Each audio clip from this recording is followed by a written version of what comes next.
So today we're covering student perceptions of verbal and nonverbal cues leading to images of black and white professor credibility by Catherine Grace Hendricks.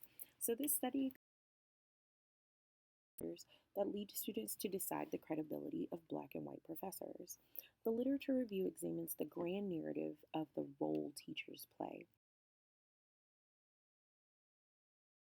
Are a system of stories that are driven by our formal expectations for things to unfold in a particular way.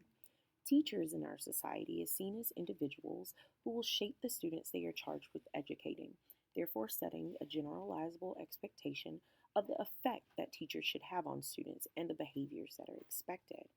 Now, the literature review reflects teachers as figures who motivate students and help them achieve learning and self-esteem goals.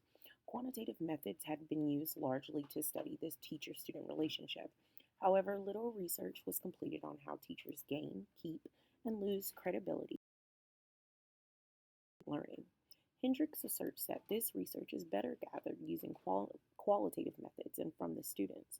Hendricks identifies teachers as being a critical component of a student's cognitive, behavioral, and affective development and proposes that teacher credibility could be a factor that influences a student's learning.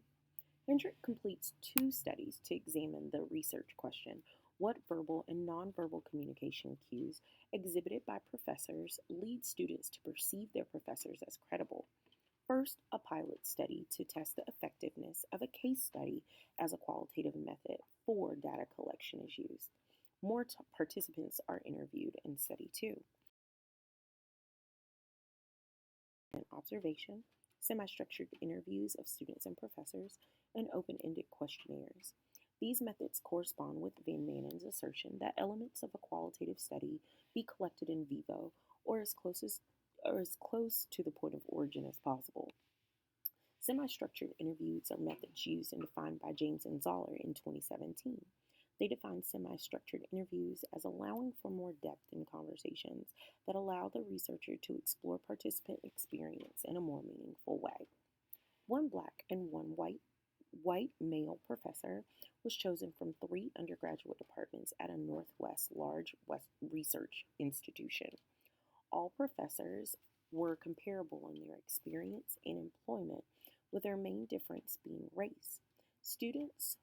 9 students were surveyed in Study 1 and 19 in Study 2, with interviewees being randomly selected from a pool of volunteers. Using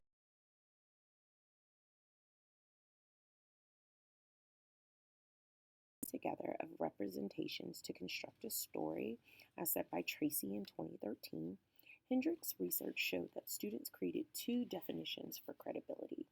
Some linked credibility with their professor's effective teaching skills. Others stated that a professor's knowledge was not the only factor in their credibility, but their willingness to share information, bias shown, and the respectful interaction with students in the classroom. However, in the definition chosen. Students examined Black professors' work experience and education more than their counterparts. Students expected both Black and white professors to present in a confident tone and demonstrate they knew. The Black professor was seen as needing to show his craft more and to cite his sources. Overall, results showed that students have a more concrete establishing credibility for Black professors than white professors.